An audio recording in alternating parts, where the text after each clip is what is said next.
کر دو کرم مرشد محترم. آپ نے فرمایا تھا میں اس دنیا سے آنے سے پہلے بھی نبی تھا, میں اس وقت بھی نبی تھا جب آدم علیہ السلام کو بنایا ہی نہیں گیا تھا.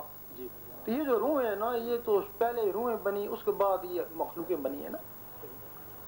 امام مہدی کی, حضور پاک کی, غوث پاک کی, سلطان صاحب کی روحیں وہی ہیں جو پہلے سے ہیں, ازل سے ہیں. جی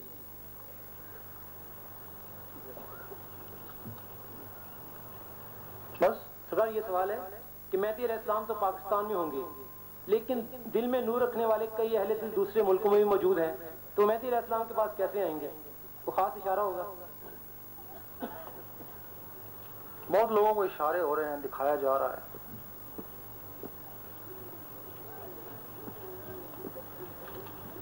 کوئی کام کی بات بھائی کچھ سوال جو پہلے ہو چکا ہے وہ نہ بھیجیں آپ. سرکار ایک سوال ہے جو آپ نے فرمایا تھا کہ حضرت امام مہدی علیہ السلام کی جو نا وہ شبیہ تمام اولیاء کرام کو جو نا دکھا دی گئی ہے, تو ابھی تک جو نا اولیاء کرام اس بارے میں کیوں نہیں بیانات دے گا؟ جب تک امام مہدی نہیں دے گا وہ کیسے دیں گے؟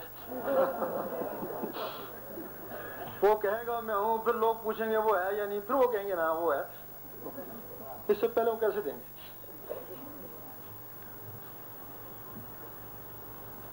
جس طرح آپ نے ایک موقع پر شاہ فرمایا کہ امام مہدی اپنے خود ارشاد ہی فرمائیں گے کہ میں امام مہدی ہوں, لوگ پہچانیں گے.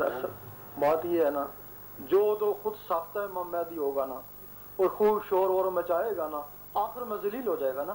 جی لیکن جو اللہ کی طرف سے امام مہدی ہوگا, بھلے وہ خاموش رہے گا, بھلے جنگل میں پڑا رہے گا, تو لوگ اسی کی طرف کھینچے جائیں گے نا, خود پہچان جائیں گے نا. اس کو مہدی تو وہی ہوگا جس کو اللہ بنا کے بھیجے گا نا. تو پھر وہ کہے یا نہ کہے وہی امام مہدی ہے. صحیح بات ہے. سرکار ہیرے کو کیا کہنے کی ضرورت ہے کہ میں ہیرا ہوں؟ وہ تو خود ہی پہچانا جائے. خود ہی پہچانا جائے گا. نہیں, پھر جب پہچانا جائے گا, ہیرا ڈھیر سے نکالیں گے, پہچانیں گے اس کو, تو پھر ایک دن تو اس کو اوپر کھڑا کر کے دکھانا پڑے گا. یہ ہیرا ہے.